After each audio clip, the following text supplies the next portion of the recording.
What is up, NFC West football fans, and welcome into another edition of the NFC West Roundtable. The 2025 NFL Draft is officially in the books, and on tonight's episode, we're handing out the grades, a grade for all four teams and how they performed in the draft this past weekend. That's coming your way right here on the NFC West Roundtable. Before we dive into it, as always, want to let you know that we are powered by Underdog Fantasy. Download the app, use the promo code RTS to receive a $1,000 bonus credit plus a free pick. That's Underdog Fantasy, promo code RTS for a $1,000 bonus credit plus a free pick. And without further ado, let's bring in the fellas.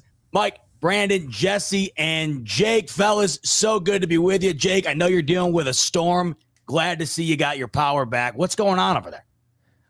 It's just like lightning, thundering. Not expecting me to get through this because normally how that normally happens is power goes out. So we'll keep rolling as long as we have power. Love it. Well, as Brandon said off camera, it could be your comeuppance for taking full advantage of the Atlanta Falcons. No one knows That'd be what justified. happened last week, but the Rams got out of there unscathed. And I think all four of these teams that I'm looking at here right now had a pretty solid draft. So we're going to dive into it this evening, get your guys' thoughts. Maybe you agree, maybe you disagree. We're going to hand out grades for all four teams. We're not just going to grade our own teams, though. You got to give the scrutiny, of course. It wouldn't be the NFC West Roundtable if we didn't swing it around the roundtable and see what you guys thought of your opponents and how they did in Green Bay this past weekend. Let's start where the draft started in the NFC West. Let's start with the San Francisco 49ers. Jesse, we'll kick things off with you.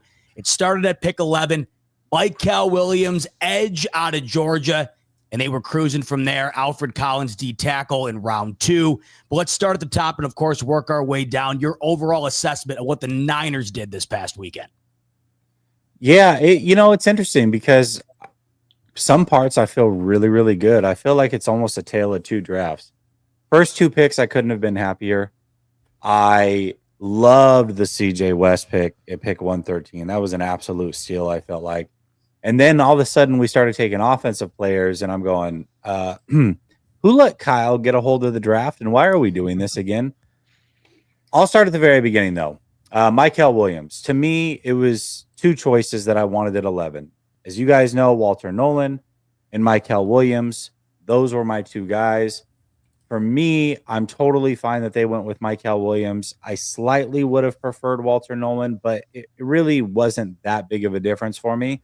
And Michael Williams brings something to this team that they have not had in the Shanahan-Lynch era, which is a true edge setter, somebody that is going to make sure that if quarterbacks try to break out of that pocket or if you're trying to run an outside zone, that he's going to hold the edge.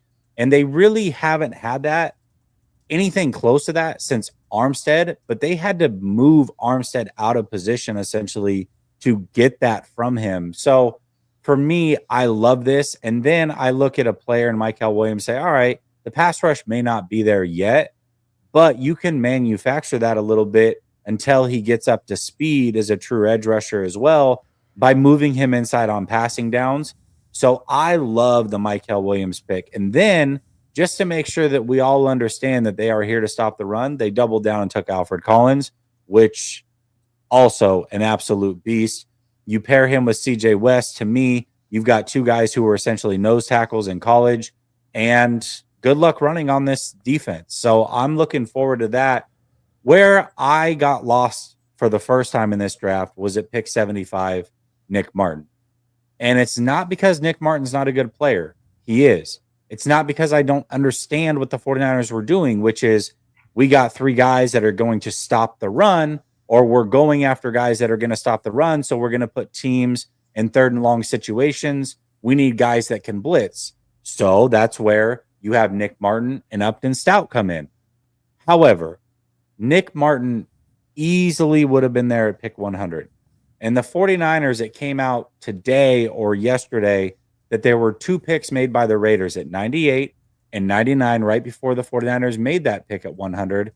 They were both offensive tackles and both guys that the 49ers absolutely loved and were expecting to be there at 100. and they didn't make it. So for me, I look at it and say, okay, well, what if the 49ers, instead of taking Nick Martin at 75, they take one of those tackles? Then they take Martin at 100. They still get CJ West at 113. And I think there's a really good chance that Upton Stout's there at 138. And if not, you can pivot and find somebody else that fits your scheme. When I look at the linebacker position in particular in that draft and what happened around that time that Nick Martin went, 26 prior picks to Nick Martin, a linebacker went. And then for 26 picks, no linebackers until Nick Martin. And then it went another 32 picks before a linebacker was taken. There is no way that Nick Martin was the apple of everybody's eye. And if he was the one linebacker there, he would have been swooped up. It just wasn't the way it was going to work. So the 49ers, I think, got good players. I just think that they got worse value than what they could have gotten in some spots. And so for me, that's why I gave them an overall B- grade. And I will also say this, the biggest head scratcher of the whole draft for me was Jordan Watkins, receiver that they took, round 4, pick 138. Again, a good player, but the 49ers have been drafting these slot type speedy receivers for many years, it seems like. And every single year, they're trying to replace that guy on the fly because the other one didn't work out. So before it was Danny Gray, he never really saw the field. They got Jacob Cowing. Now they got Jacob Cowing last year, and now they're already trying to replace him with Watkins. I don't know. For me, if you're up first offensive picks, a wide receiver, when you need offensive line as badly as the 49ers do for this future, that one's a head scratcher. So overall, I like all the players. I just don't like the spots on which they were taken necessarily. So, and you didn't get any offensive linemen until round 7. That's the reason I give them a B-. Well, before we get the fellas' thoughts on what the Niners did in the draft, we have some more pressing Niners news that came out today. And it's funny because last week the fellas were joking that maybe the Niners would draft George Kittle's replacement. They wound up doing the opposite. This morning, they made George Kittle the highest paid tight end in the NFL, a new contract worth $76.4 million for the 31-year-old tight end. Jesse, did you see this coming? And now that it is inked, how do you feel about having George Kittle under that amount of money for the next 4 years? Yeah, I definitely saw it coming. I mean, it made sense. George Kittle wants to be a 49er for life. I think they want him to be a 49er for life. I imagine that the deal is really a 2-year deal. So we've got this year plus 2 years on top of it. That gives the 49ers ample time to get out of it if he takes that heavy decline, which he probably will. At the end of 3 years, I highly doubt he'll be the same player. But when you've got a team like the 49ers that are in the flux that they are in, you're bringing in all these young players, you're bringing in free agents. They need people that can set the tone and show the way that this organization is supposed to be ran. You've got your Fred Warners, you've got your Trent Williams, you've got your CMCs, your George Kittles. That is the reason that George Kittle has to be here, not only because he's still a very talented player and, quite frankly, arguably still the best tight end in the game, but because he is that tone setter for your team and for these young players. It's a move that they had to make and a move that I expected. Phenomenal season from George Kittle last year. Like you mentioned, it would be insane to think of him in any other uniform. He is there probably till the end, and he gets the money to justify that highest paid tight end in the league. The Niners made him this morning. All right, one more thing before we get to the rest of the fellas. We got a couple banger super chats that just came in from the lovely NFC West faithful, starting off with Megan. Saying Megan. That started at 4 a.m. Friday and went until 8 p.m. Sunday. In parentheses, my time has me running on coffee and the overwhelming joy of an A+ grade, perhaps a little prelude to what Brandon might give his Hawks down the line on the show here. An A+ graded Hawks draft, says Megan. Love our picks. The more I read about them and watch them, and cannot wait for the season in 2025 and 2026. Go Hawks. Megan. Give it a little applause. Thank you. Look at that. I don't even have to ask anymore. Brandon's right. I'm on it. Well deserved. Megan, we appreciate you as always. So glad that Megan, you you're awesome. thoroughly loved what the Seahawks did this past weekend. That is great. You're great. We appreciate having you in each and every week. Thanks so much for the super chat. Dave said, if Megan's going to send a big one in, I got to match it. Dave said, what Good, Five Guys. Been waiting for this show since the draft, and then I'm late. Glad to have my brother explaining everything so I can rest easy. Megan thinks she's cool, so I'm going to do it too. Love you guys. Fire Lyle, sell bricks, start over with Salah. Dave. The love is mutual, Dave. Thank you so much, brother. I'm glad Jesse was able to break it down for you. Let me know in the comments, by the way. Jesse gave a B-.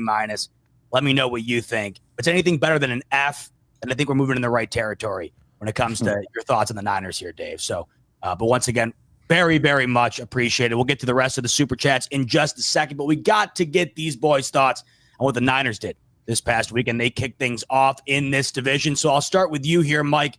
Started at 11 for the Niners, and as Jesse just sort of broke it down, a B- type grade is how he views it. How do you view what San Francisco did in the draft? Before I actually get to that, I was gonna say, Jesse, you couldn't let Trey McBride have the highest paid tight end. How you cannot allow? Come on now, this guy. No, George Kittle absolutely deserved it. Talking about this draft here, starting off with Michael Williams, I love the pick. I think that was a really good pick, and then obviously Alfred Collins as well. Really, really good two pieces on there. But I hear a lot of people talk about the amount of like draft picks that they got. And here's the thing: like the Cardinals have always been a situation where I guess under the Monty Ossenfort regime, you're not gonna hit every single pick. Like you're probably gonna try to replenish the old team that you currently have right now. So a lot of these guys might not be starters, but they can be very well good depth players for the San Francisco 49ers. But overall, when I'm looking at the list, I think it starts off at the top. I think you guys did a fantastic job with the first two rounds. And then who else? CJ West, that's another one that I really liked as well, especially where you got him in the fourth round. Overall, and Connor Colby as well, another guard down there in the seventh round. I mean, you got some really good talented players. I mean, like I said before, you're not going to hit every single,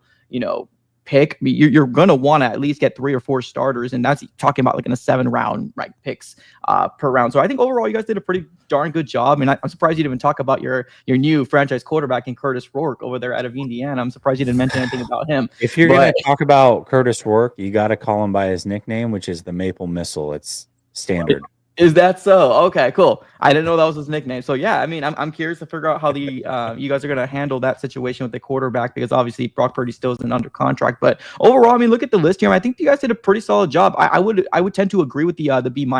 Honestly, I think you guys did pretty fantastic starting off with the top. But I mean, that's pretty much what I got to say about you guys. I mean, overall, pretty solid. Well, TD is convinced that Quinn Ewers was just drafted to replace Tua, so maybe you're onto something here, Mike. Maybe the Maple Missile was indeed drafted to save the Niners from giving Purdy $50+ million a year. By the way, in the chat, we got what I like to call a cool off going on right now, the battle of the cool, because Dave comes in and said Meg thinks she's cool. I'll be cool too. Meg says, you know what? I'm cool, Dave. Another banger super chat. Let's go. Meg, Amazing. Brandon, Thank you, Megan. you mind? Let's go. See, Megan over there telling him, she's looking over at Dave and she says, you know what, Dave? Nobody makes me bleed my own blood. Nobody. Oh, well, let's stick with the man with the soundboard. Let's go to you, Brandon. Your thoughts on what San Francisco did this past weekend in the draft?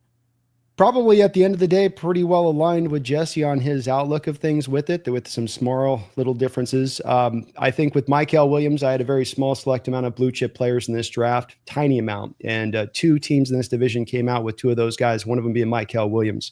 I think he's one of the more heavily slept on prospects in this entire draft, really, really being nailed predominantly because number 1, young, number 2, playing through injuries throughout all of last year. And then 3, playing within a Georgia defense that really does put you into a certain specific, explicit role when you're a defender on that defensive line. Doesn't matter whether you're a 3-tech, doesn't matter whether you're an edge. You're not just allowed to pin your ears back like other players, like a Mike Green, for instance, was allowed to do where he played. And so it limited some of the production you were going to get from Michael Williams because of that. He's a monster as an edge setter, like Jesse said. You're getting that, no doubt. Whatever you get as a pass rusher, you're getting that right out the jump. But I think he's going to develop as a pass rusher. I think he's going to be a monster for this team down the road. My favorite pick for the Niners by far. I do feel like CJ West is a good, strong pick in the 4th round, but you do come back on that pick with Alfred Collins, and that's one of those prospects I just couldn't quite wrap my mind around.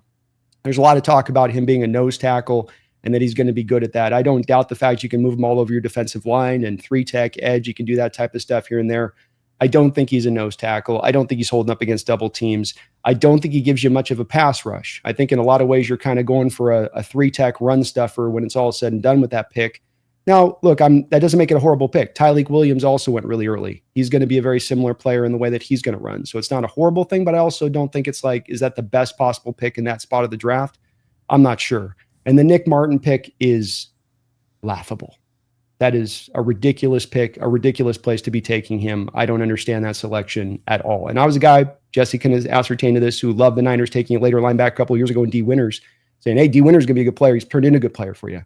Not the same thing with this guy. This is a miss by the Niners. But overall, B-. They had a lot of later round picks. There's not a lot you can get done when you get into the depths of the draft of that spot of things. So they got some role guys, they got some depth guys, but his team, like my team, I think I come out of this a little bit going, man, I wish we could have done a little bit more for offensive line. I would have thought the same thing if I'm a Niner fan coming out of this. Really hoping Nick Martin is not tuning into the NFC West Roundtable tonight. Just lost a viewer. Let's bump it down to Jake. Your thoughts on what San Fran did in the draft this past weekend?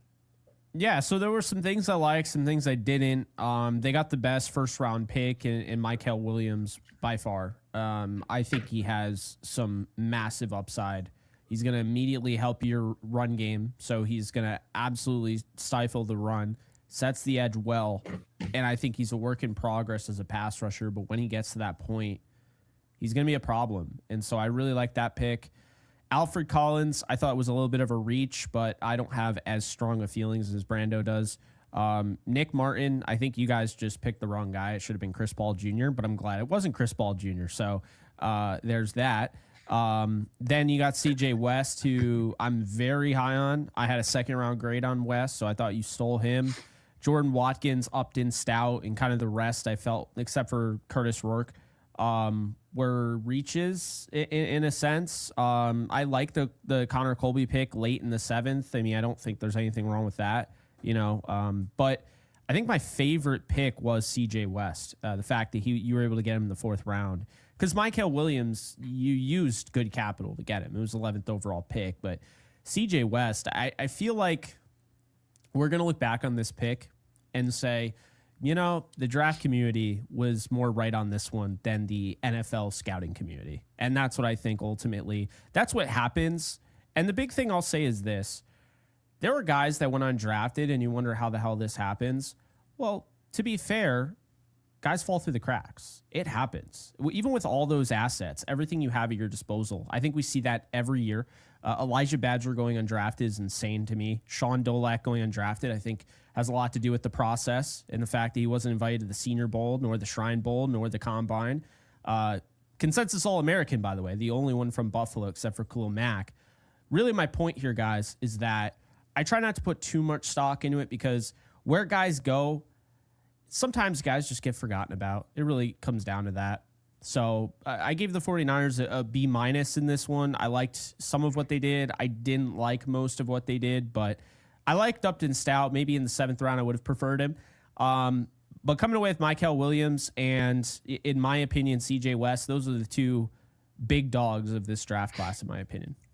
Overall, a pretty solid assessment of what the Niners did, like what they did up at the top. Nobody seems to be pleased with the Nick Martin pick, but it definitely seems like these Niners are heading into 2025 with a revamped defense. It'll be interesting to see what that looks like. So Jesse and the Niners kicked things off with pick 11 this past weekend. Let's kick things up to the team that kept things rolling at pick 16. Or in other words, the new NFC West champs, according to Arturo Hernandez. He's got you locked in on the division after this past weekend. Mike, so talk to me. What was your thoughts on what the Cardinals did? Of course, getting Walter Nolan in the 1st round, and then Will Johnson, who was supposed to be the 2nd corner off the board, was supposed to go in the 1st round.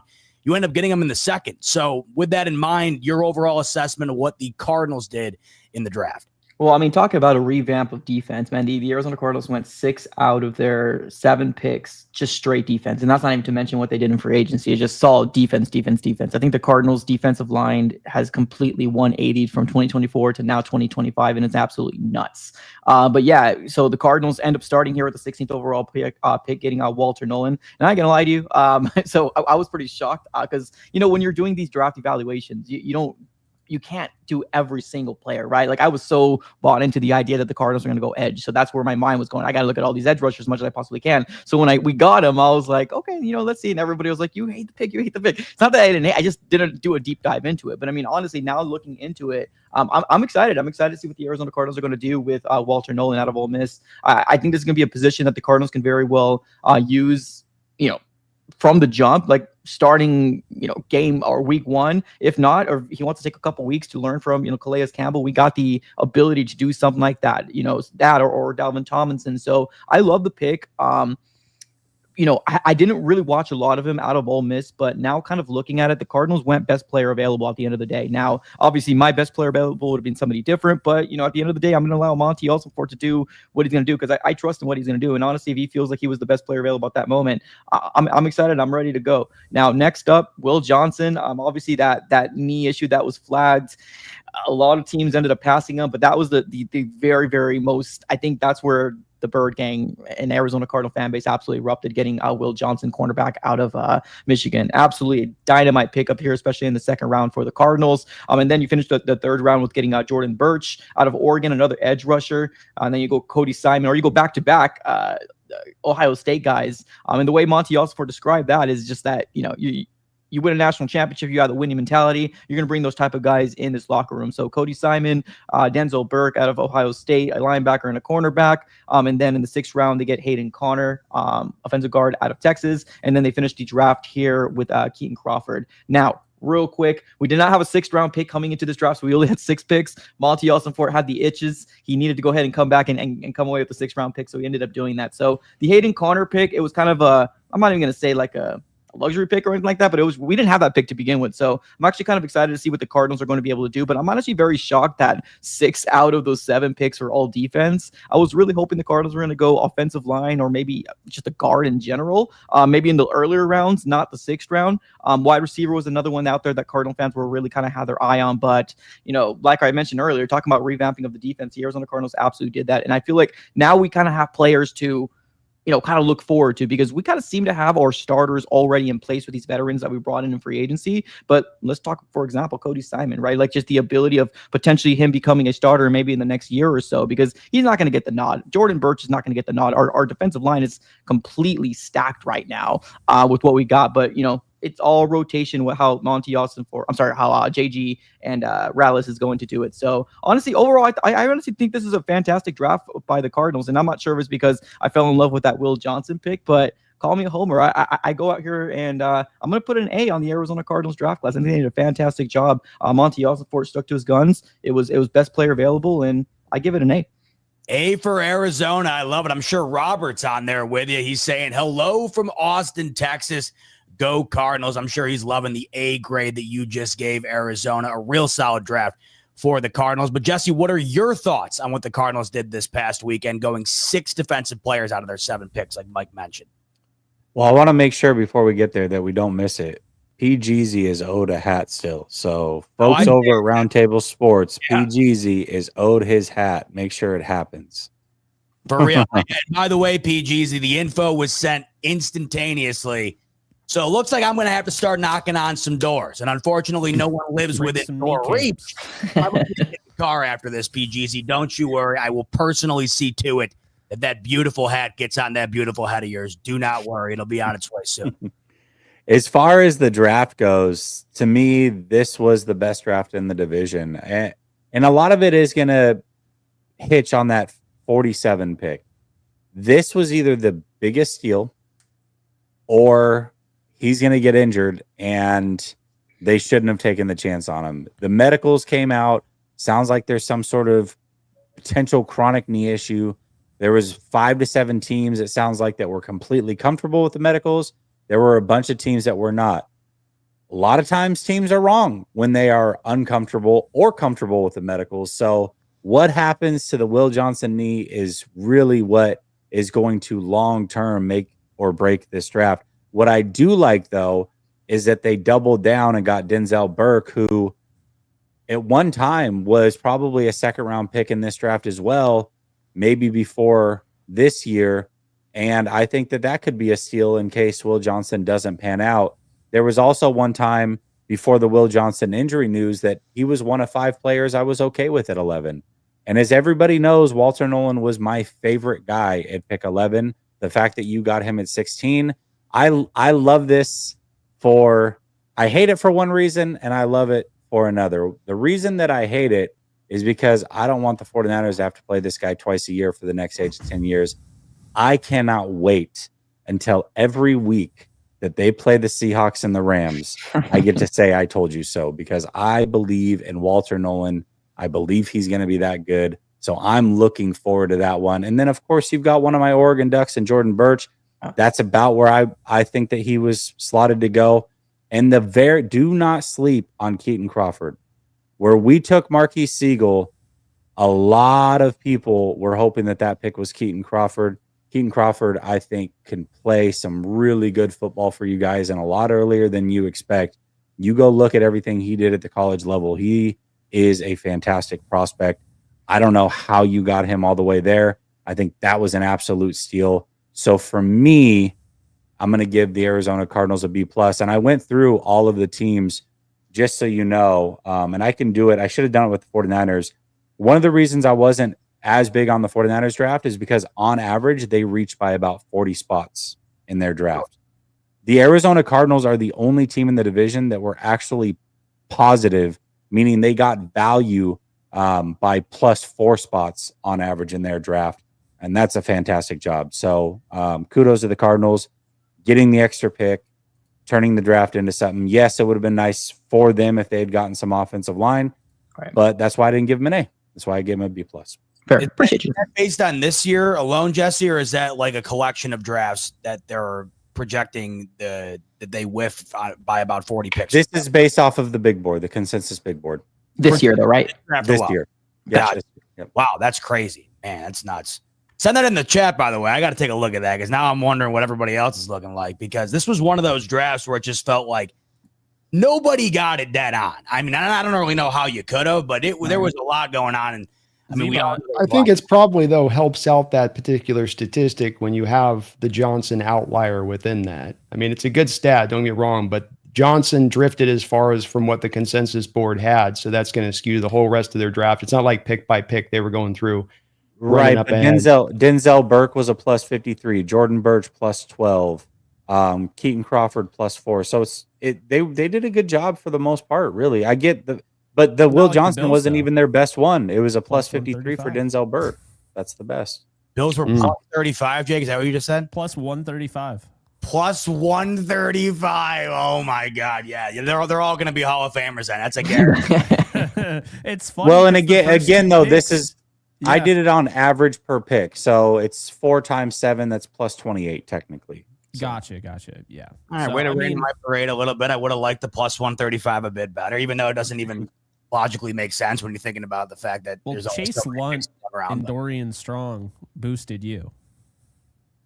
Oh, me. Oh, yeah. I mean, +72 and +59. So listen, this is the NFC West Roundtable, but if you want, to head over onto the Fanatics anytime, I got a lot of great things to say about what Brandon Beane did this past weekend. Outside of getting in a skirmish with the local media boys, outside of that, I thought Brandon Beane had an A+ weekend.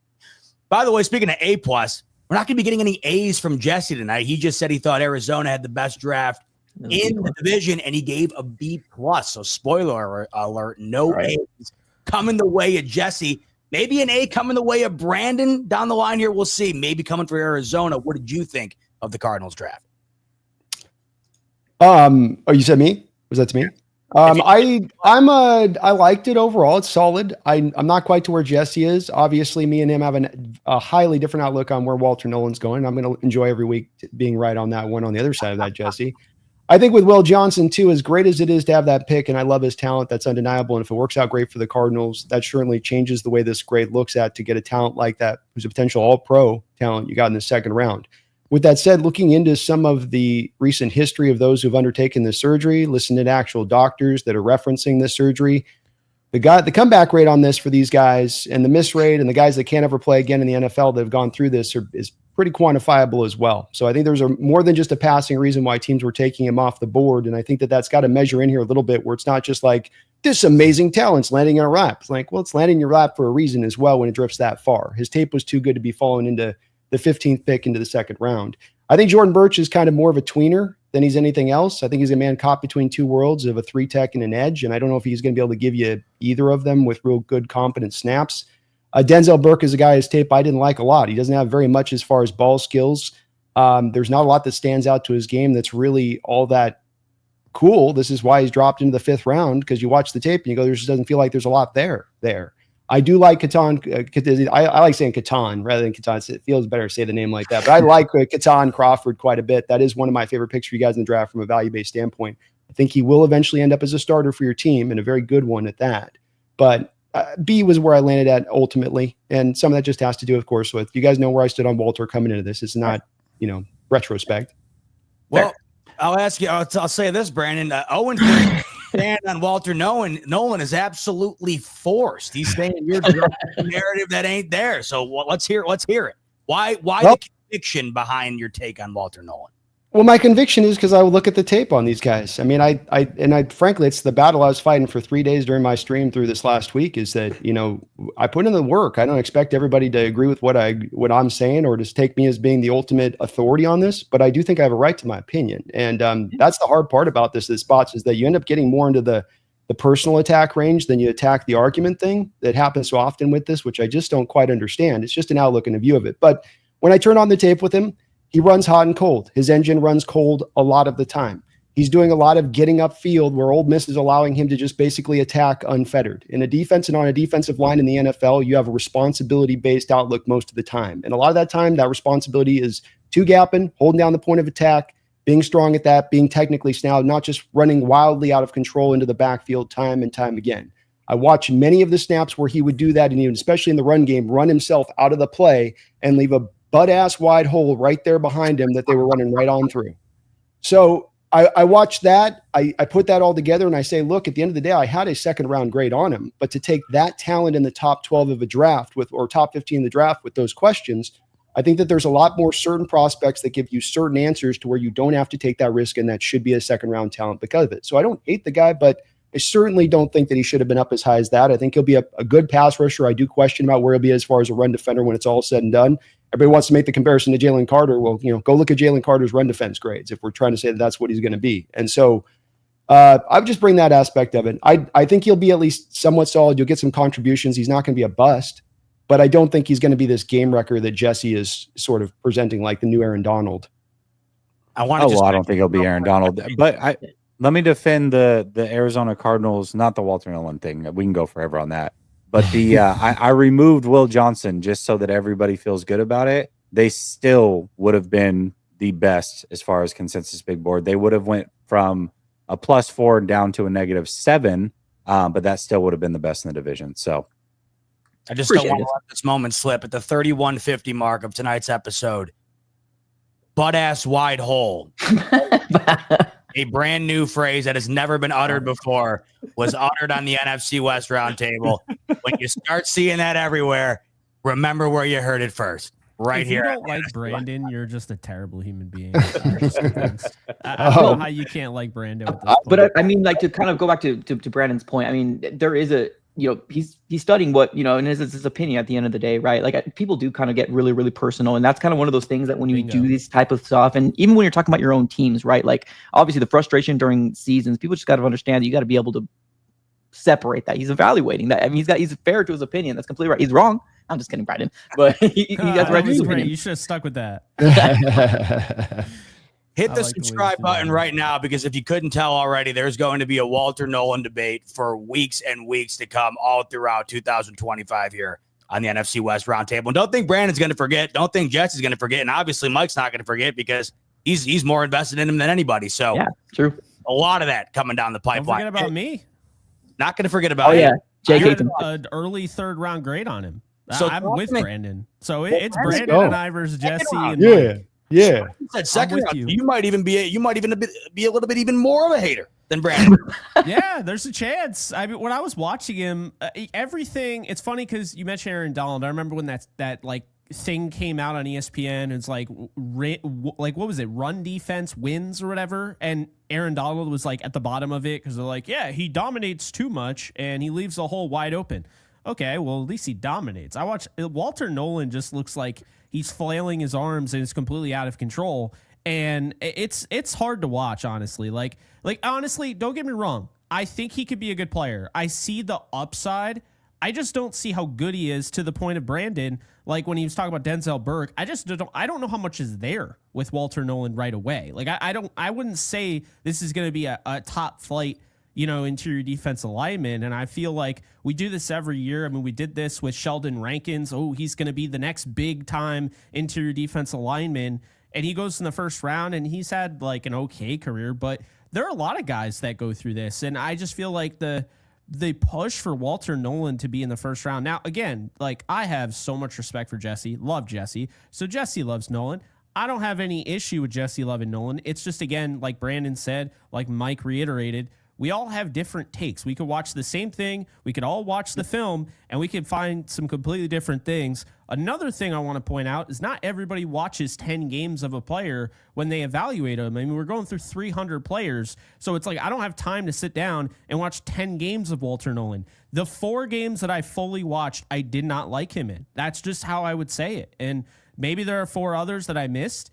And I know that there are 4 others that I missed because I miss on players. It happens. Like, we're all normal. But yeah, I did not like that pick. And I thought the Cardinals had a really golden opportunity to trade down in this draft and acquire more capital. And I thought that was something that Austin Fort would do. So I was kind of bummed that they settled to pick Walter Nolan at 16 when I thought there were better players and there were huge opportunities to get more capital.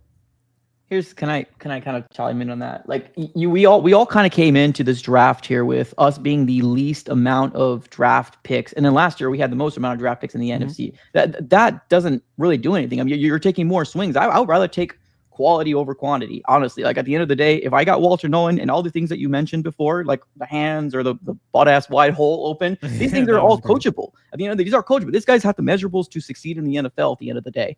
Is he going to, we don't know, right? Everything is going to be a risk at the end of the day. I mean, that's why there's 32 general managers and not one person's a genius other than freaking Howie Roseman at the end of the day. So we'll have to kind of wait and see how it shakes out. I'm honestly really excited. Either your guys are right or we're going to be right at the end of the day. So yeah, I'm excited. I'm ready to go. This is going to be cool. So Jake, I'm not rooting against him, by the way. Let me make that very clear. Oh, that's fair. I don't want him to fail. I don't root against these kids because they're kids. Yeah. So I don't want to come off like I didn't get like the first round hype at all. So that was just my take on it. Fair. Beyond that pick, though, how else would you assess the way the board kind of fell for Arizona in this one? I mean, the Will Johnson pick was great value. I also was not as high on Will Johnson. I don't like his tackling effort at all. I think he's an ankle biter, and I thought a guy with more mass would actually, wrap, but he's got really good coverage skills. I think he is going to work. He's sticky. I just think the issue with him is going to be that injury. And we've seen guys where the injury never affects a player the rest of their career, and an injury always affects the player the rest of their career. So we won't really know. But I thought, based on the value, that was a really good pick. Jordan Birch is kind of a tweener, like, Brandon alluded to. I don't mind the pick. I mean, I didn't have him in the 3rd round, but didn't mind it. Love Cody Simon. And I think Mike is going to love Cody Simon. This is a captain of your defense type of guy. This is a guy that can do a little bit of everything. And he tested decently well, but he's not like this sexy name, despite the fact he played at Ohio State. I think the argument I would make is a lot of the times people thought, oh, he went to Ohio State. How did he not go higher? Well, look at all the guys around him, right? I think oftentimes we forget that aspect of it. So I think he kind of got left out in the cold. People weren't really talking about him. Looked like he was going to go late 3rd round. So I love that pick. Denzel Burke, I'm a little bit higher on than Brandon. And I thought, he went probably a round later than where he should have gone. Hayden Connor and Midley, I'm not like acknowledging, like I don't know who that is really. I didn't look into him at all. The Rams weren't really looking at guards, so I ended up only watching like the top tier guards. And then Keaton Crawford, steal of the draft from the Cardinals perspective. I had a late 2nd, early 3rd round grade on him. Had he stayed at Texas and gotten the playing time before transferring, he probably goes that high. I don't know what it is. I'm not saying Nevada is like a small school, But since COVID, and I brought this up during our mock drafts, guys, since COVID, these small school prospects, not everyone, but a lot of them are falling down boards. They're not getting drafted nearly as early as they used to. And I have a theory to it. I think it's the transfer portal. A lot of these guys are going, and you look at a Jared Verse from UAlbany in my backyard to then go into Florida State. Guys like that are now transferring to bigger schools. But then on top of that, and I'm going to throw some shade here, and I understand. I mean, I went to the Senior Bowl 3 times. I like the Shrine Bowl. I like what these opportunities are.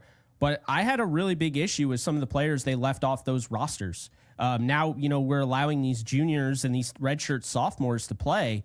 And it's like, I think it's really killing seniors that have really good production and they're not getting the opportunity. And I think, unfortunately, they've always gotten it wrong with the combine. They'll invite a guy that has off the field issues, say they never do. And then the guy that deserves to be there, they won't invite him. But I think that is why guys like Keaton Crawford fell. And I don't know for sure, to be fair, I don't know for sure if Keaton Crawford was I think he was at the Shrine Bowl, but there are other prospects like this. And I think that's why I really wanted to make a point to adding that. So Keaton Crawford, home run pick. That pick in itself is like an A++ for me. I thought they got an absolute steal. They did this in what is it called? The supplemental draft I loved when they got Jalen Thompson, who I thought he was a late first, early second round pick, right? So they've done this in the past, obviously different regime, but I like what the Cardinals did with that. I gave them a B because it really comes back to that number 1 pick. If you spend all that money on the number 1 pick, and obviously the rookie wage scale isn't on the same as it used to be, so you're not spending tons of money, but compared to the other guys, there's a bigger cap hit towards Walter Nolan. I didn't love that pick, so for that reason, I gave him a B, which isn't really a negative. As long as you're not a C+, I think you had a good draft. I think we could all agree on that. So, yeah, not hating on you too much, Mike. A B is fine, I would say. It is. An update on the cool-off, by the way, going on in the chat. Dave comes back. He claps back at Megan, saying, Megan's way cooler than me. I'm just a meager Niner fan. I'm just a lowly Niner fan with my Lyle and my brick.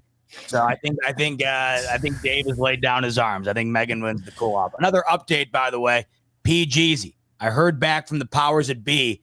Didn't get an email from you with your shipping info, so we have to get your info so we can send the hat out. So I'm posting the email in the chat right now. Send your information over to that email. Once it gets over there, boom, hat's on its way. You'll get it just in time to celebrate the Hawks draft, which we're about to talk about right now. Let's send it up to Brandon, who kept things rolling after Mike was off the clock at 16. Brandon started things off at 18 with Gray Zabel and kept it motoring from there. Brandon, talk to me. What was your assessment on what your Hawks did this past weekend? Well, it's a hard draft to assess, I think, first and foremost, because the fact that you always see people make this mistake when they're assessing these kind of drafts of just these guys have all these extra picks. And so you end up with a cavalcade of players. And it's just like, well, did you really do good with those picks? Or did you just have a lot of picks? And this is also a little bit the arbitrary nature in trying to grade these drafts and how you get differences as far as the amount of them goes. I like the draft overall. I gave it a B as an overall plane of things. I spent a lot of my weekend just seemingly pissing off Hawk fans with that B grade. So it was pretty interesting to watch on that side of it. The Gray Zabel, you had to deal with your offensive line, so that's a need pick, but you're then reaching for need a little bit. It's not like he's taking him around early, but there's a little bit there picked. I would have liked to have moved back a little bit and then grab him if we could have. I think what happened is Booker went ahead of him, and I think that he was probably about the 4th or 5th option where guys like Kenneth Grant and your Niners there taking the edges they did kind of took off the guys on the board they're hoping that were going to fall to him, and they kind of had to make do with what they had left over there. Now, he's a good player. I think he'll be a okay left guard. Maybe a center is where he'll end up eventually sliding to, but it's still like, okay, it's fine. It's an okay piece. Nick Emawari, great selection. Love the upside on the player. You had to give up late. You had to give a 3rd round pick to jump up. So that's a part of this factor that you're having to move up to go grab him. But the upside's undeniable. The kid's tremendous. That's kind of an A kind of pick right there. One of my favorite ones in the draft. The next two are where it's gone a little bit sideways for me in the draft. Elijah Arojo, I watched the tape and I'm just kind of not getting what other people are getting. I also don't understand how we have quantitative markers for past prospects who've been like him, who have gone to the NFL and failed or not worked out. And it's like, well, yeah, you could have seen that coming. Luke Musgrave went in the 2nd round to the Green Bay Packers a couple years ago with very similar production and very similar issues and all this upside that he's got to his game going to the Green Bay Packers. Tucker Kraft turned out to be the better tight end of those two they drafted, who they drafted after Musgrave. With Arroyo, though, I just don't quite understand, but there just seems to be something I'm missing everyone else is seeing, because I'm hearing people talk around him like he's a top 20 pick from some people's perspective. Milroe, everybody says he's got to get better at passing. My thing is, if I'm taking a quarterback, if you don't throw the ball very good, I don't know the benefit of you got to kind of throw the ball good to be looked at as a good quarterback to me. There's a lot of holes. There's a lot to clean up in his game. I don't like the whole, you got your starter out there for 90% of the snaps, you're going to throw out this guy for 10% of the snaps. That always sounds good on paper. It never works really in theory. Riley Mills, another 3-tech. We already had 3 of those. He's a good player, but you have a little bit of a log jam, and now you're going to put Byron Murphy back at nose tackle for another season, it would appear. Horton was great. Love the value there. Cabell, like him. I think he'll be a lot better guard than he would be as a tackle in this sport. I think he can fit in that way. Ricky White, more tremendous value there, and I love the Damian Martinez pick. He's going to be a grade A running back, I think, for us, as far as he might start to really get some significant carries, kind of a Chris Carson type a little bit in how he goes about his business. But it was a mixed bag. It was a little bit of like what I liked, I really liked. What I didn't like a lot on the other side of it. Couldn't understand, and so landed a B.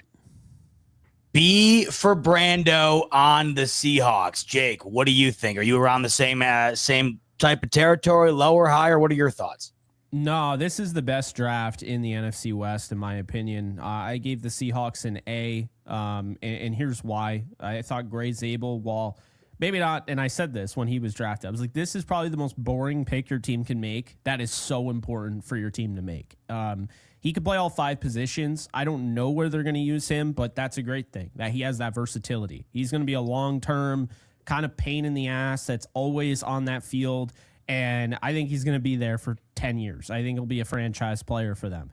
Then you get Nick Eamon-Worry, who's a great fit in that McDonald defense. I think that was really good value, because I thought a player like that, who tested like that, would go early, in the first round. So I was surprised to see a team not reach on him for that reason. I thought they got him good value there. Elijah Arroyo, I think the biggest issue for him, he reminds me so much of Ladarius Green, where he's really just going to be a vertical seam buster type of guy. I don't see a well-rounded tight end, so you drafted him pretty high, and I don't see this guy breaking many tackles. I don't see this guy making guys miss. He's not really going to help you much in the run game, in my opinion. I didn't love Arroyo's tape. I liked him in what he can be. If you're using him as that seam buster, a guy that's really going to be a problem vertically, then yeah, I think he could be, fine in that role. Jalen Milroe, I thought it was an absolute steal. And Brandon, totally understand how you feel on him. I don't look at it just as the sub-package player. I think this guy can be a franchise quarterback. I believe in just the work ethic he has and just how he gets it, right?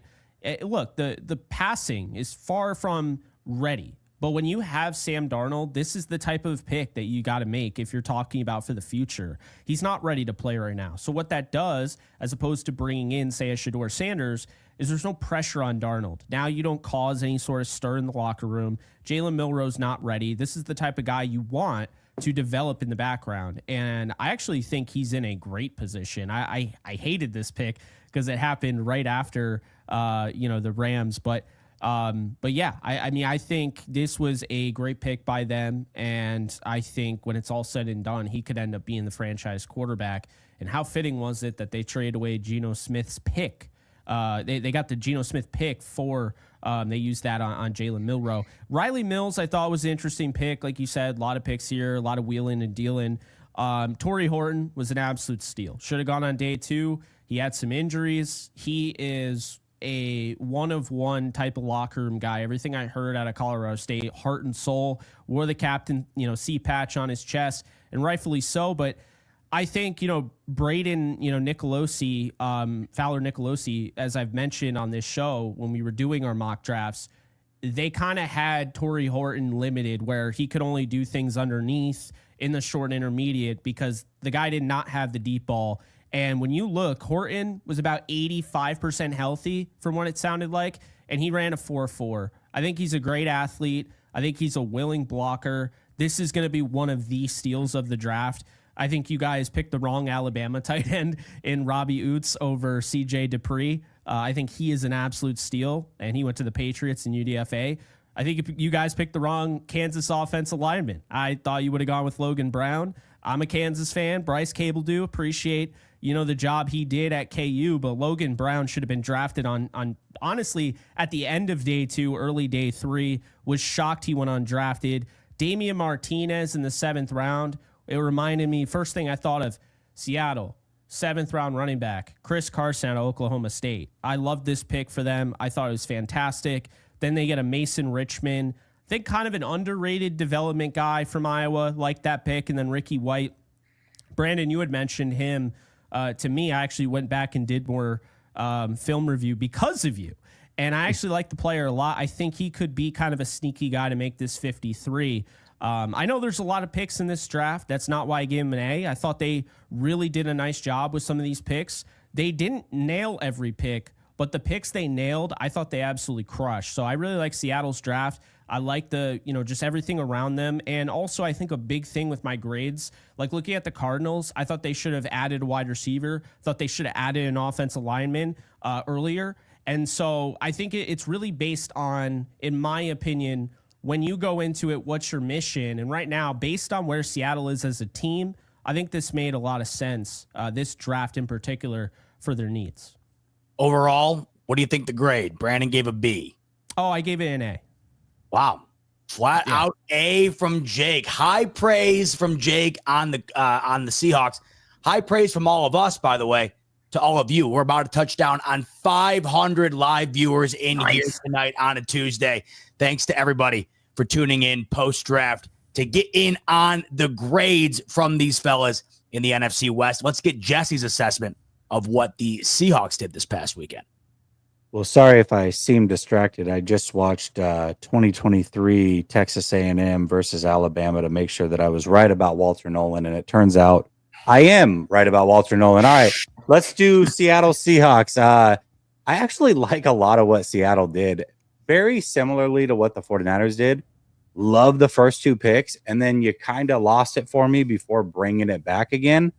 So Gray Zabel, I understand that it might be a little bit of a reach, but we're talking a few spots maybe. I will tell you that interior offensive lineman is probably one of the safest positions you can take in round 1 as far as a hit rate. And Gray Zabel can play any of the interior spots. So you can draft around him. You can pick up free agents around him and move him around, and he's going to be fine. He's a really good player. He's going to be a difference maker year 1 for the Seattle Seahawks.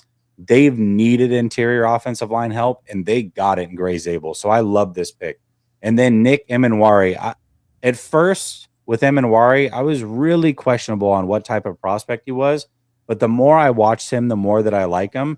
And knowing that your head coach came over from the Ravens and had a safety that is similar in stature and similar athletically, I just feel like this is his Kyle Hamilton, and you got to let him cook because he knows exactly what to do with this guy. So for me, I love that. I agree with Brandon, though. Elijah Arroyo, I don't see it. And then you add in the injury aspect, not my favorite pick by any means. Jalen Milroe, I don't like him as much as Jake does, but in round 3, the upside is so hard to pass on. The upside for him is similar to what you've seen for the upside with a lot of round 1 quarterbacks as of late, except for you got him in round 3. Like, to me, this is a no-brainer. If he ends up being great, you got to steal. And if he's not, who cares? Like, it wasn't that big of a deal. So that's what I liked early on. Again, Arroyo, you lost it for me a little bit. Not the biggest Riley Mills guy, but I do like Torrey Horton. And then my favorite pick for you guys, Damian Martinez. I must have mocked him 500 times to the 49ers in like round 4. And the fact that you guys got him this late, knowing that you have running backs you're potentially going to move on from, I love this pick. I think Damian Martinez is going to be an effective running back in this league.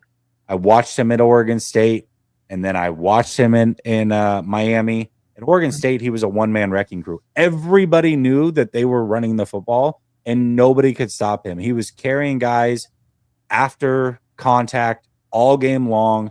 He was absolutely incredible. Then he switches and goes to a completely different scheme in Miami. Still very effective there. I think his biggest issue is he's got a little bit of weight issues. He doesn't stay on weight necessarily. So that's going to be something to look for. But again, 7th round pick, major boom opportunity here.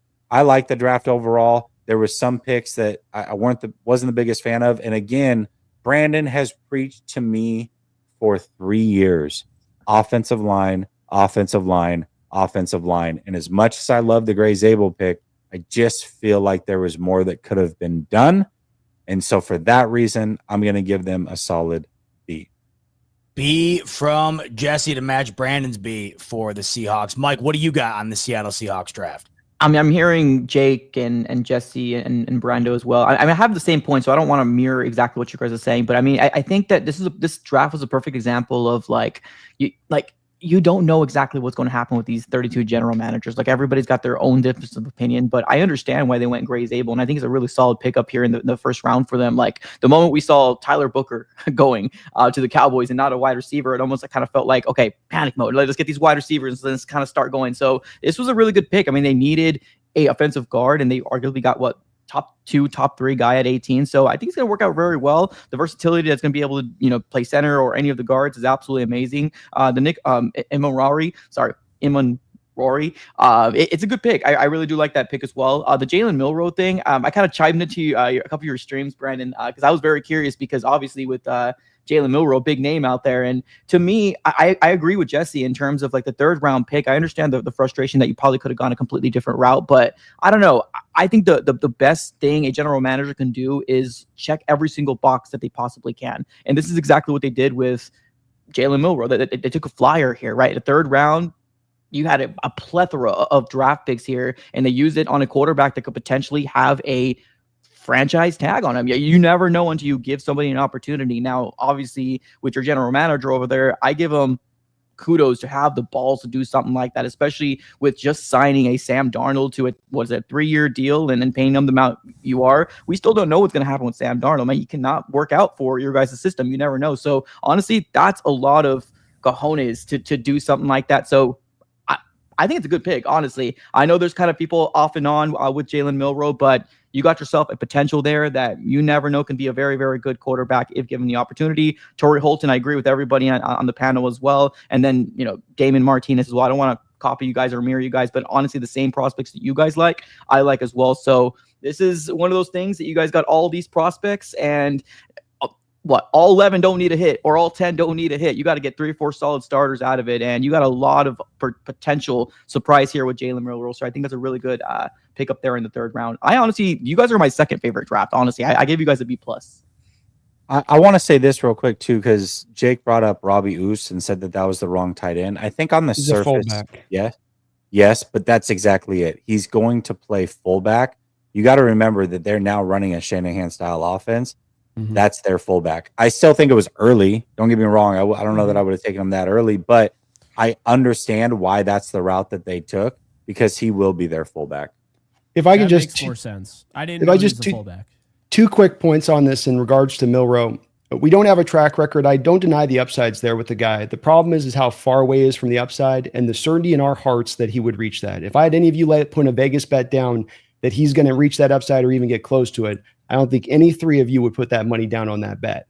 I don't deny the upsides there, but it's really far away. And he's not even a Jalen Hurts type that people can fall back on where he could become that. Jalen Hurts got better in his final year. Jalen Hurts went to a spread system with Lincoln Riley and improved as a player.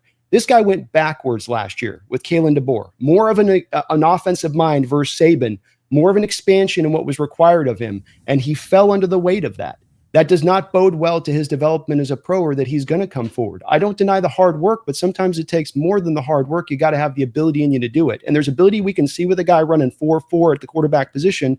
And there's ability that's harder to kind of understand, like processing, seeing the field clearly, throwing the ball in kind of the general area of the receiver versus actually being able to put it on a spot. And something, Jake, that I think you've lost in this part a little bit in your evaluation of him with the Rams and the 49ers and us in general on this, is that our offenses need the quarterback to be pinpoint.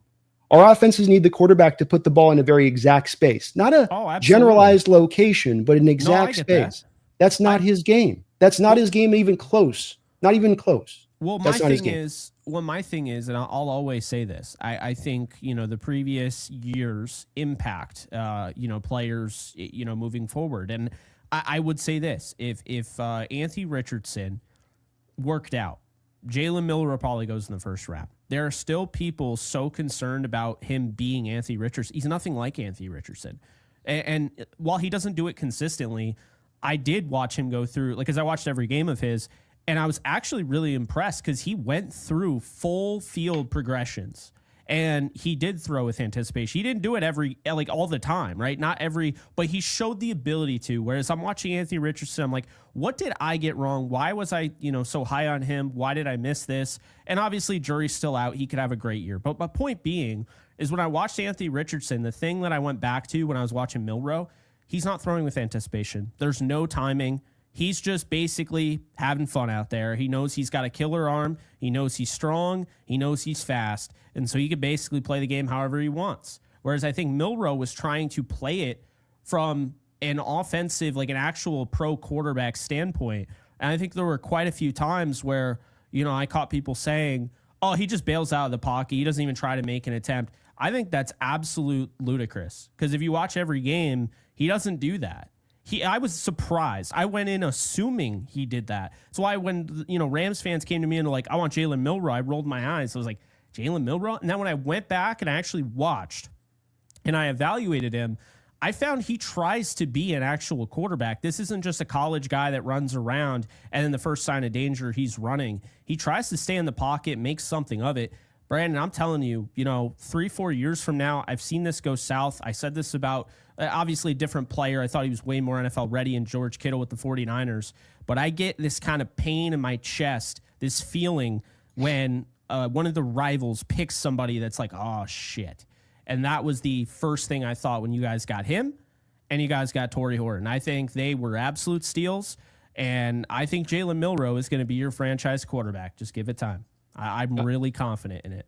I definitely hope you're right. That's for sure. One last little thing I want to make a point about these top three. We came into this with 5 picks in the top 100, more than anybody in the NFL. And I know that in the case of Zabel, that's nice on this. But like Jesse also mentioned, we came into this one of the worst league offensive lines walking in this draft, walking in this offseason. We did nothing in free agency. We made no trades. Gray Zabel is it. For a league worst unit last year, they're hoping all of the coaching can just bump this unit up collectively. I don't say that this is what I think is going to be the reality of this, but I have a sneaking suspicion that there's a worry I'm going to have on this and looking back at this draft 3 years from now with those 5 picks you had in the top 3 rounds and say, we came out of it with a solid center and a pretty good safety. And I hope not. I don't say that wanting to see that. I just say that in looking at those first 5, looking at the ammunition you had walking in, it is a little bit of a concern for me at this point. Corey seems to be leaning the way at you, by the way, Jake. He's saying the threat of Milroe each week makes it all worth it. The threat. Hey, Jesse, who was the guard that you guys took last year in the draft? I forget his name. I'm drawing a blank. Third round. Haynes in this style offense, he's going to be a good player for you guys. I really believe that. I do hope so. I think Haynes is going to be a starter at guard. I think Zabel's guard or center. You're going to be one position short of a really dominant O-line. I really believe that. I think that Haynes in this offense, this offensive style, it's built for his game. So I wouldn't sleep on him being an immediate impact now that you've switched over to this style of an offense. Okay, so I'm open to that, but the issue with this is this has been a 10-year problem. And every year you come back around to it, you say that same thing. But this in-house guy we have that we took, or this in-house guy that exists, who's not shown it to us on the field, is going to be way better. And we fall into that trap, and then we end up as a league worst unit on the other side. Maybe this will be the 1 year in 10 years that changes, and I hope so. I do. But I analyze the team, and you see something on a 10-year trend, Jesse, right? 10-year trend, that's the answer. And rather than dealing with this in free agency, setting the stage for the draft that you don't have to reach for any needs, you actually have taken care of walk. We didn't do that. We walked in the draft, and we only grabbed one guy. And maybe Haynes will be good, but look, Haynes wasn't good last year. Was it all the scheme? Maybe. Maybe it was just all the scheme in the rookie year. But relying on rookie guards like Zabel to walk in and be dominant, and that you need that, or if you don't have that, you might have your line fall apart. Man, that seems like presumptuous ground to be standing on to me just a little bit. I don't disagree with you. I don't disagree with you, but at least your team takes offensive linemen. I mean, Jesus, the average, I'm not joking you, the average pick of the offensive lineman for the 49ers with a first round pick in Trent Williams and a third round pick in Pooney is the 6th round. Yeah. So that's, at least you guys I'm consistency try. back to you on this. I'm consistent in talking about your Niners, saying that that's exactly what I think your Niners should be doing too. We're in a lockstep alignment on that, man. But that's why I'm also hardlining this one a little bit, because I just feel like this is a place that's a bit of a blind spot and for a very long period of time. I understand where Brandon's coming from, like feeling snake bitten from your front office where you're constantly ignoring it. That's how I felt about the last regime as well, where you're just doing the same shit over and over again. So you're looking at this draft, but you're also having the mindset of the last 10 years. I see where you're coming from, man. Well, Brandon, I know you don't love the draft in particular, but there's some Seahawks fans who do see a glimmer of hope at the end of the tunnel here. Save the Geese is saying Seahawks had the best draft in the division. We got Mark coming in with a banger saying A- for the Hawks. I really like all of our picks, but I would have liked a nose tackle, but it's okay nonetheless. By the way, I really think 3 teams will be in the playoffs from this division. This year, the healthier team will make a deep run. I think that might deserve a little soundboard action there, Brandon. Let's go. Hold on. Thank you, Mark. Appreciate it, Mark. Beyond Balance is saying the media called our Hawks 2012 draft an F. Almost scary that they all are loving this one. By that measure, 49ers might do well this year, says Beyond Balance, throwing in a little Niners shade there. All right, so as we transition, this would be the point of the show where I say, well, we move on to Jake with the 26th pick to round out the first round. But there was no 26th pick to be had by Jake's Rams. That's because they were too busy fleecing the Atlanta Falcons, stripping the clothes off their bare backs. And I saw a couple of chats alluding to the picture of the weekend here. One of them was from Ruiz saying, can we see Brandon's reaction to Atlanta's trade? That was a classic. And No Handicap saying, still laughing at Brandon's reaction at Rams burglary. Are you good, bro? If you don't know what we're referring to, there was live screenshots taken from both Jake and Brandon at the time of the Falcons and the Rams trade. And I'm going to pull that up for you right now to kind of give you a deep dive into what Jake coined the duality of man. So this was the 2 different reactions here from what was the robbery of the weekend. Here's Jake, and that's what I would anticipate to be an extremely pleasant shock. Brandon, on the other hand, would be the opposite of that pleasant shock. That is shock in the most frustrating way possible. So let's dive into what led to those 2 reactions there. Let's talk about these Los Angeles Rams. Jake, before we even get into the nuts and bolts of this, walk me through that reaction there, because this was clearly one of the biggest moments of night one, and it was one that I don't think anybody saw coming. And if you're on your end of things, man, you take that and you run and you don't look back. Yeah, so it's kind of funny. Anyone that has tuned into Downtown Rams live stream, because we've been doing it, this was our 7th year doing it. And my co-host Alexis, she typically looks up the picks on Twitter. So that's how we do it. And then I need to hire a producer, but that's neither here nor there. I put in all of the bottom, the ticker. So I'm trying to follow the ticker, have my board in front of me, and have my mock draft off to the side and interact with comments. So I got caught in between the 2, and I saw somebody say, oh my God, the Rams got a 2026 first in the comment section.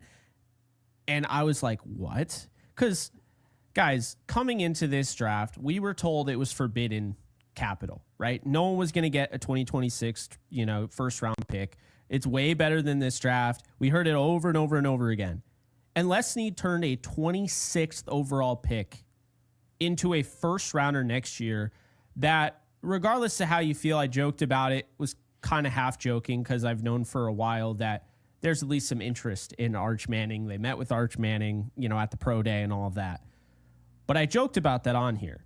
The point being, and the reason why Brandon looked like that, and the reason why everyone in this division and probably this conference is upset is because the Rams just basically found out they are getting their franchise quarterback next year. They have 2 first-round picks. They have the ammo to trade up if they have to. But there's also a chance, as Brandon alluded to, is that Michael Penix Jr., I don't know how he went 8th overall to this day, and I really don't know how when you look at just the constant injuries in his history. So they're rolling the dice there. The Falcons essentially are going all in. Terry Fontenot was like, you know what? He was giving away 2026 picks left and right because he's basically like, if it works out, yay. If it doesn't, I'm fired anyway. So who cares? Not my picks.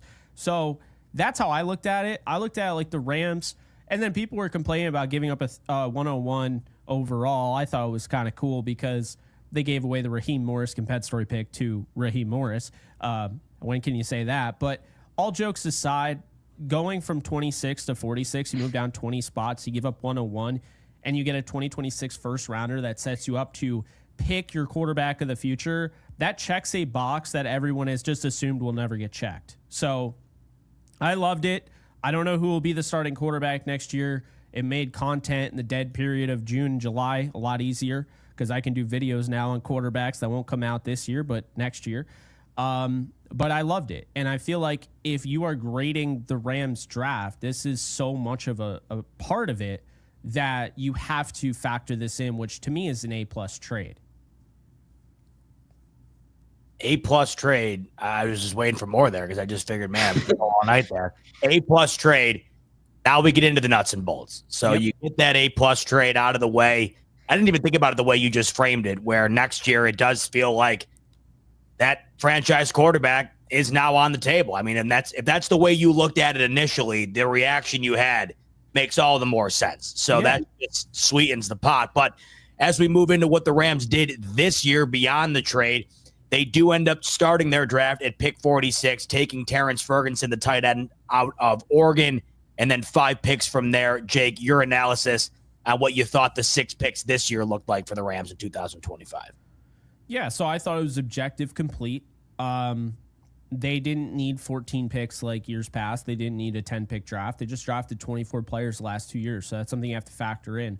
The Rams, when you are evaluating this draft class, you have to understand the Rams aren't trying to draft guys that are 100% going to start right away and just for that, and they're not drafting guys with the highest upside necessarily that can't play right away. They had to find a happy medium because they're trying to win a Super Bowl. That's another thing, Z-Bot, that getting that 2026 first-round pick does. It alleviates the pressure of drafting a quarterback. The Rams were interested in quarterbacks. Some of that, I do believe, based on what I've heard, some of that was to lure the Giants to trade with them, to lure a Browns team to trade with them.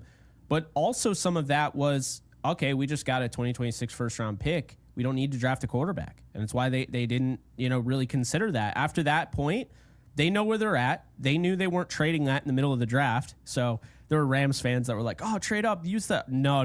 That stuff is under lock and key.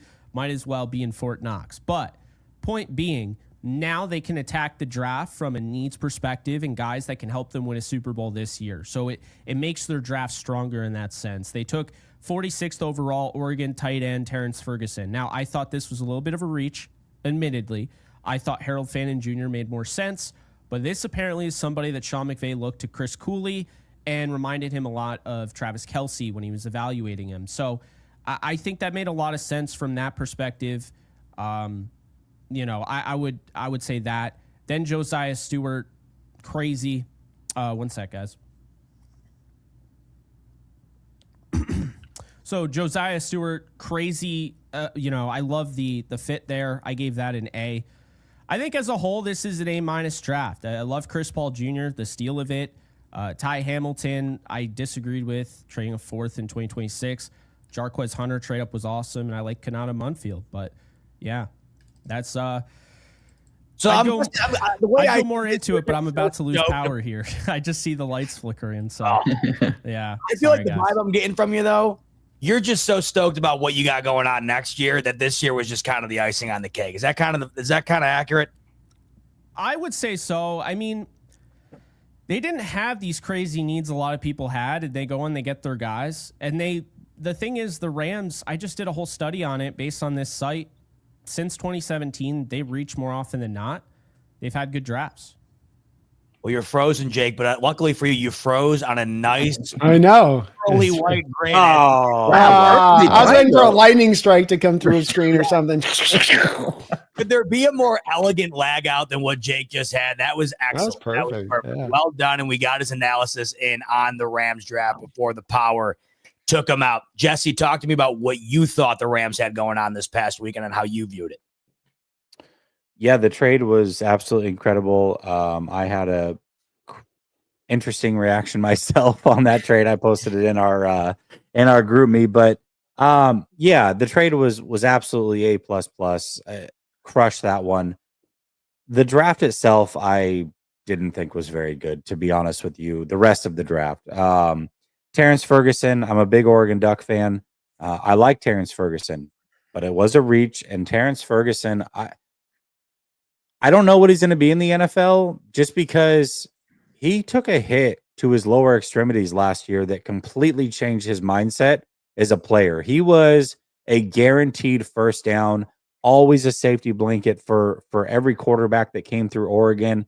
And once he took a hit near his knee last year, he stopped being aggressive. He wasn't that guy. He started dropping the ball. He wasn't going after the ball midair. He turned into a completely different player. And the hope is that he's not going to do that going forward, but mentally that was hard to see. And so you've got to imagine, or you've got to wonder at least, is that who you're getting now, or are you getting the Ferguson that was there prior? If they're getting the Ferguson that was there prior, it's still a slight reach, but I can understand why you would do it. I like Jarquez Hunter, but a little early, and you traded up to get him, trading pick 127 and 190 to get up 10 spots. I think that's a bit rich.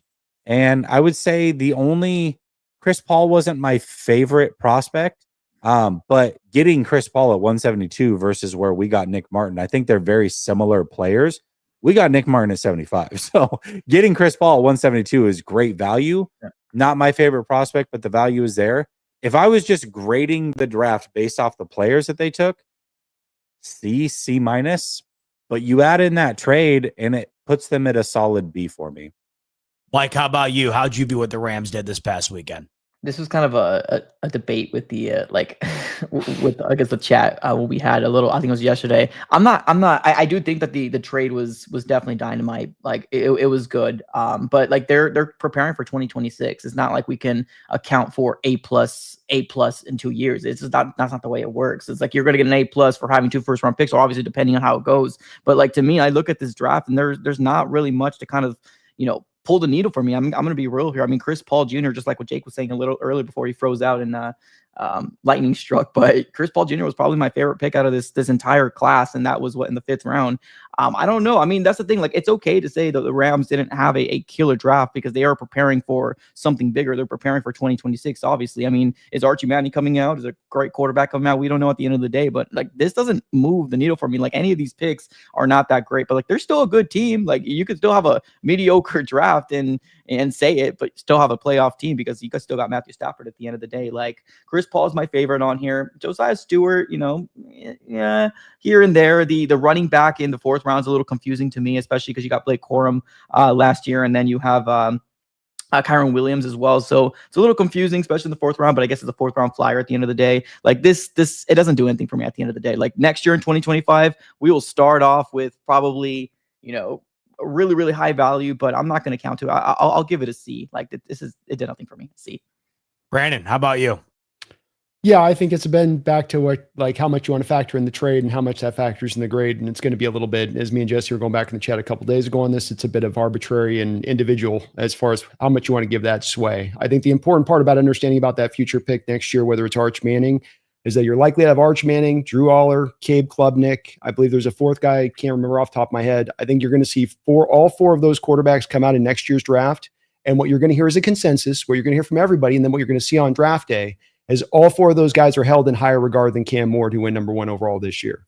So when we think about them getting the future quarterback pick next year, it's not just getting the pick for the quarterback in next year's class. It's a much stronger quarterback class for quarterbacks.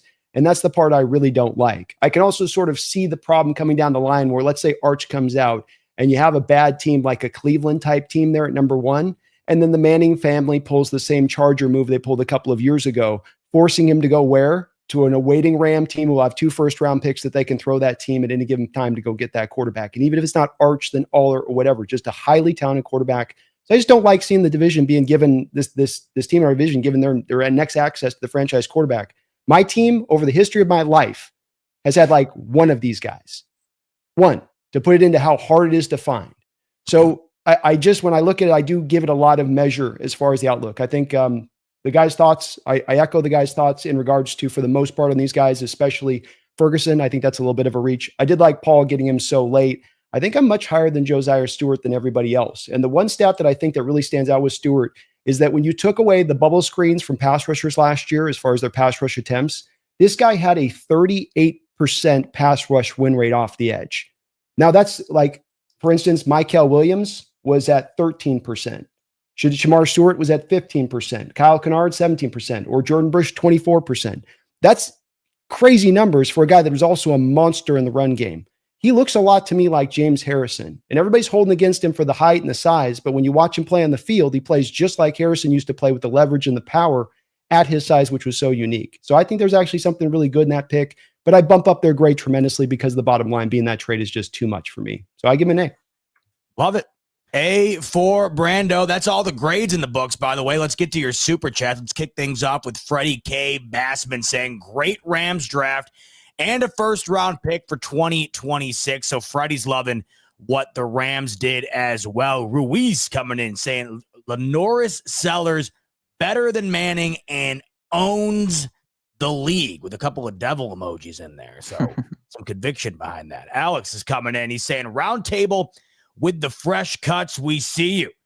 Alex, appreciate it, brother. A couple of days ago, I feel naked without a hat. I just forgot to put one on tonight, which is rare because I'm never not in one, but maybe I'll wear one less often now because Alex is tossing out compliments. So appreciate it, Alex. John coming in saying Walter Nolan will be the new Geno debate. John, we can only hope. We needed something to replace Geno. That's a great point you make. I'm hoping that winds up filling some massive shoes left behind from Geno Smith and the debates had on here about him. John's also saying, love this crew. It's all good. I don't know what's all good. Apparently, it's all good. But Johnny loves the crew. Johnny, love you back. Love all 500 of you, by the way, rocking with us tonight on a Tuesday. Rob's coming in. Man, a lot of people, Mike, coming in talking about these Cards winning it this year. And Robert's another one saying Cards NFC West champs, not only this year. He's thinking the foreseeable future. He's like Buzz Lightyear here. Yeah, there you go. I mean, there's a lot of excitement, man. There's a lot of excitement amongst the Cardinal fans right now with what they've done. Just not just the draft, right? I mean, talking about free agency as well. Like, we've done a 180 on the defensive line, and it's not even close. Like, the Cardinals we're ready to go, man. This is year 3 of Monty and JG, and we're all buying into the Kool-Aid. Cardinals, it's no question. The Cardinals in the division took the biggest leap on paper. We'll see how it plays out, but that's not debatable. I mean, they definitely did. Mark's got a new nickname, by the way, for you, Brandon. Instead of Emanwari, he's thinking E-Money. What are your thoughts on that? E-Money's nice. I'd like to give him a unique nickname, though. It's no Maple Missile, but it's no Maple Missile. I mean, it's kind of like the Madden nicknames you can have, or NBA 2K, or they're like, But I mean, it is easier, and that's a mouthful of a name. I'll tell you that, Mark. Give Brandon some time. Let him get in the lab. Let him cook a little bit. Within no time, I'm sure we'll have a nickname for Emanwari. But right now, money will be what we go with in the meantime. Thomas is coming in. I like the Milroe pick. If it doesn't work out with Seattle, they can select another quarterback next year. But I believe in Milroe potential plus the other picks. Let me just ask you this, Brandon. And not that, because obviously the hope would be, oh my God, Milroe, he's wearing a gold jacket. What would have to happen for you to be like, you know what? This wound up beating out my expectations. What would that look like? Well, he doesn't have to be a star quarterback, but that he can prove to become, let's just say, a top 10 type quarterback in the sport. I guess that would validate it. I think that really what gets caught for me on this is that when I base my opinion on a success or failure from a player and we're comping him up to prior players, and let me present this to Jesse and Mike on this. Who are the quarterbacks you guys can recollect in your history that comes out like this guy that have sort of this uber talented, pedigree to them, like the upside's undeniable, that goes past that first round in a second, third round, who then was able to come so far from where their game needed to come to become that kind of player that people think can reach even close to the potential? Talk about quarterback or anybody? Quarterback. Brett Favre. I mean, Brett Favre was more of a thrower than he was. This guy's more of a runner. He was a bonehead and couldn't read defenses either. I mean, Brett Favre was, he was drafted by a team and then like embarrassingly traded. He can throw the ball though. This guy in throwing the ball and throwing with accuracy, can he make all the throws? Can he make it on time? Here's why I like the pick, and it's not that I'm like this Milroe fanboy. I don't think you've ever really heard me talk about Milroe at all, but it's what other quarterback could you realistically get in round 3 that has, if everything goes right, and I know it's a major if everything goes right, you're talking about a top 10 player. You could have gotten a Kyle McCord who would have been perfect for this system. Don't get me wrong. Mm-hmm. Much safer. You get him in round 3, but you're talking about, I don't know, at best a top 17 guy if he hits his ceiling. The reason I like the Milroe thing is because, yes, it's different. There's not a lot of risk where he was taken, in my opinion. I agree. And at least they're taking a swing on a quarterback versus just waiting. Sam Darnold's not the guy. We had the debate with Geno Smith. We all know Sam Darnold is not the guy. So at least try and take somebody that could be special. If it's a miss, it's a miss. But in the 3rd round this late, I can't hate it. I'd rather take that swing than the Kyle McCord or whatever white random quarterback that would have been mid at best. So I don't know. Well, I think that's where you're saying, well, your 3rd round, you might as well take a flyer. None of that has to do anything then with the compunction you have in your heart about being sold on that player. It's about, well, you might as well take a flyer at this point. What do you got to lose? When I take a quarterback, I want to be sold on that guy. I don't want to be like, well, I mean, he fell here. Maybe he'll be okay. Maybe he won't. But you're not sold on guys unless it's the 1st round. I mean, that guy wasn't there. Yeah. So he falls to the 3rd round for a reason, right? Because NFL evaluators look at him in the same way as he's not likely to hit this upside that he so cannonly shows you. The upside's there. They're telling you pretty starkly, for as good as that upside is, right, Jesse? Because guys with this amount of upside like Anthony Richardson don't tend to fall out of the 1st round. So when you see 32 evaluators twice swing past that guy, they're kind of telling you a little something there that it's not likely to happen. Anthony Richardson is a big, I get they're different prospects, right? But Anthony Richardson is a big reason why Milroe didn't go in the 1st round. If this same prospect had been in that draft, he probably would have been picked in the same spot and it would have been a mistake. But in round 3, it's like, maybe. Right.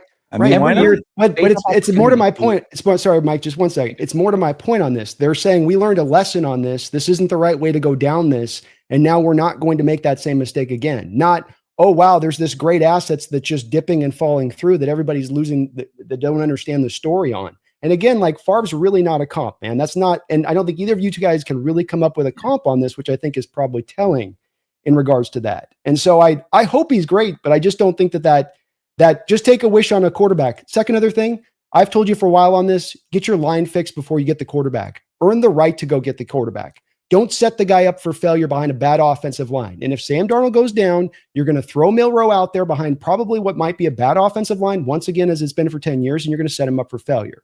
So that's also a part of this puzzle. I think I don't agree with Herbicide. Add one more player to the Walter Nolan list of players that are going to replace the Geno Smith argument. And go to that list. Ruiz is going to close us out tonight, fellas. He's coming in saying criticizing the Rams draft is hilarious. Receipts, please.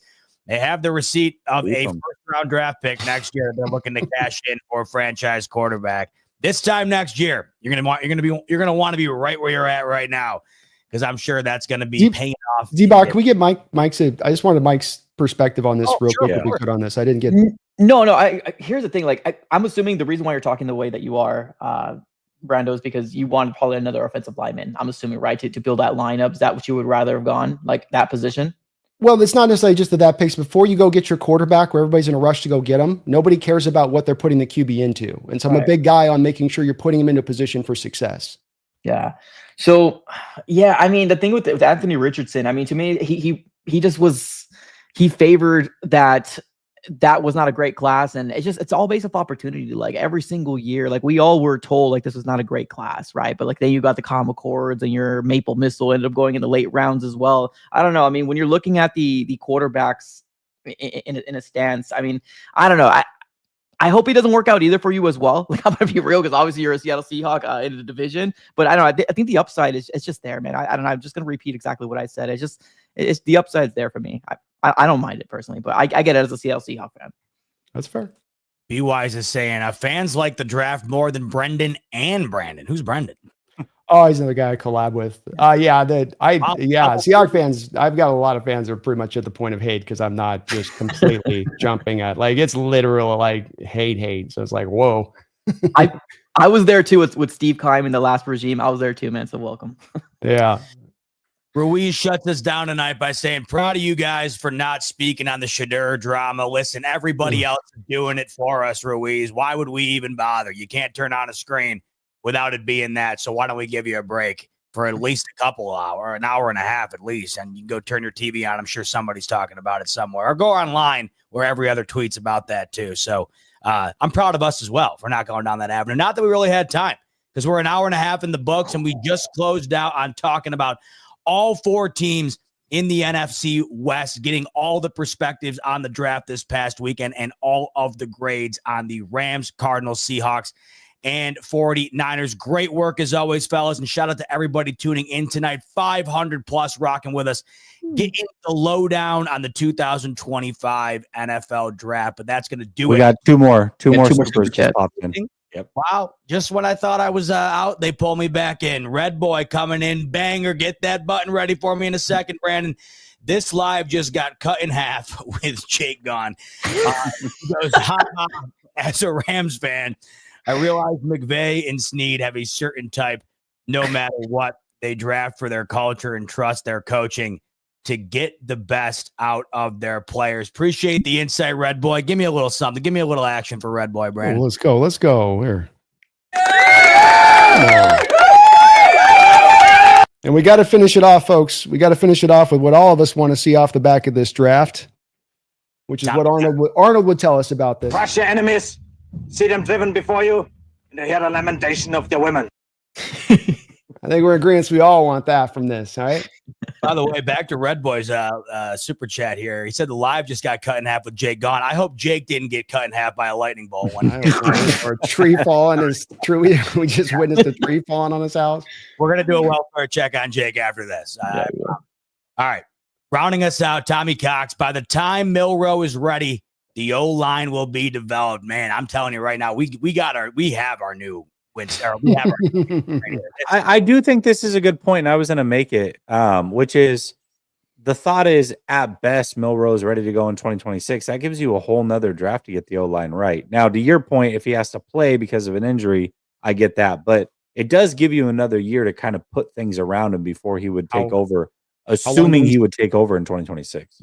How often do we see that plan actually take place in the NFL versus when it's planned in the offseason versus what happens when the rubber meets the road and we're week 7 and Sam Darnold's not playing quite as good and the fans are out there saying, we want Milroe. You know it's coming. That'll happen. Milroe will save us. The Milroe show inevitably will be live at some point in front of the 12th man. When? We don't know. But when it does happen, you can already tell there's going to be fierce debate all around the roundtable. That's what you can look forward to coming up on future episodes. But for the present episode, that's going to close it out. NFL draft recap in the books. All the grades have been delved out. And we wrap it up with that. Once again, appreciate everybody tuning in. 500 plus tonight. Awesome show. You guys are all awesome. And we can't wait to see it next week. For Brandon, Mike, Jesse, and Jake, I'm your host, Z-Bot. Thanks so much, as always, for tuning into the NFC West Roundtable, and we'll see you on the next one. Go Cards.